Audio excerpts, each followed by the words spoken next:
بسم اللہ الرحمن الرحیم۔ میم ساکن کے قواعد۔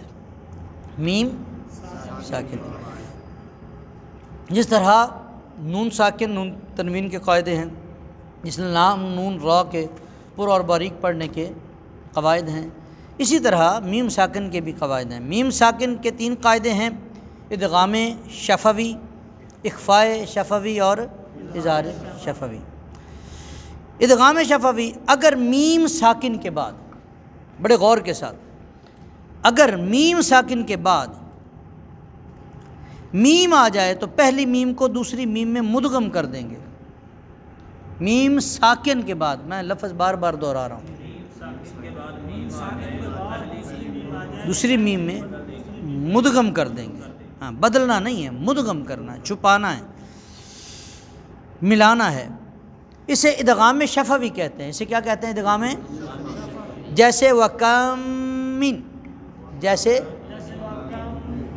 اب کم میں پہلی میم خود ہی ساکن ہے، ٹھیک ہے، اور دوسری میم آگے چونکہ آ گئی تو لہٰذا ان دونوں کا آپس میں ادغام کیا۔ اگر مثال کے طور پہ میم ساکنہ نہ ہو تو پھر میم آ جائے تو اس کے قواعد آگے آئیں گے، ٹھیک ہے۔ یہاں پہ صرف اتنی بات ہے کہ جب میم ساکنہ کے بعد دوسری میم آ جائے تو پہلی میم ساکنہ ہے، دوسری میم متحرکہ ہے، تو پہلی میم کا دوسری میم میں ادغام ہوگا۔ اس کو ادغام شفوی کہتے ہیں۔ دوسرا ہے اخفاء شفوی۔ کیا؟ اگر میم ساکن کے بعد با آ جائے، اگر میم ساکن کے بعد با آ جائے تو میم کو اس کے مخرج میں چھپا کر پڑھیں گے، ہیں؟ میم کو اس کے مخرج میں، اسے اخفاء شفوی کہتے ہیں۔ مثلا وَمَا هُم بِمُؤْمِنِينَ، نہ تو آواز اس انداز میں بند ہوئی کہ با واضح ہو جاتی، اظہار ہوتا، اور نہ ہی اس طور پر واضح ہوئی کہ میم واضح ہو جاتی، بلکہ ان دونوں میں اخفاء کی صورت، درمیانی کیفیت آئی، ان دونوں میں درمیانی کیفیت آئی، اسی لیے اسے اخفاء شفوی کہتے ہیں۔ وَمَا هُم بِمُؤْمِنِينَ، وَمَا هُم بِمُؤْمِنِينَ۔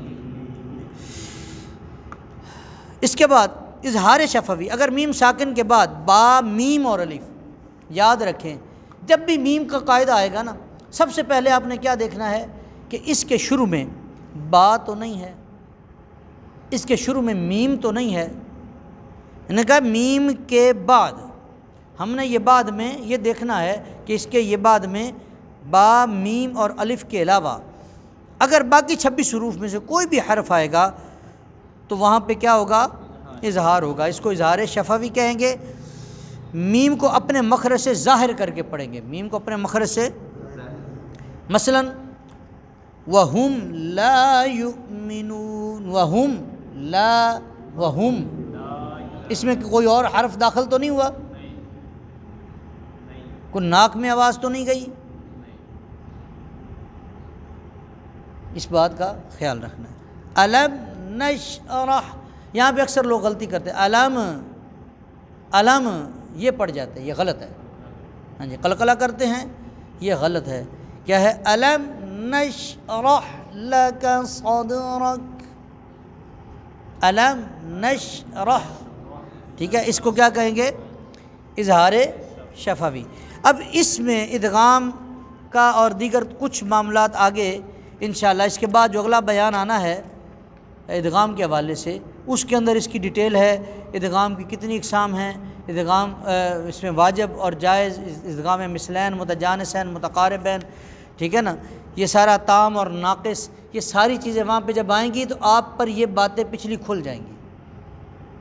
تجوید کا ہر سبق ایک دوسرے کے ساتھ ایسے ملا ہوا ہے، آپ نہ تو صفات کو چھوڑ سکتے ہیں، لازمہ کو، نہ عارضہ کو، اور نہ ہی آپ مخارج میں ڈھیل دے سکتے ہیں۔ جہاں پہ آپ نے اس کو ایسا کیا وہیں پہ گڑبڑ ہو گئی۔ تا کی جگہ تو کو اگر پڑھ دیا، تو کی جگہ تا کو پڑھ دیا تو پھر لحن جلی لازم آئے گا۔ دعا ہے اللہ ہمیں صحیح معنوں میں تجوید و قرات سمجھنے کی، قرآن کو صحیح پڑھنے کی توفیق عطا فرمائے۔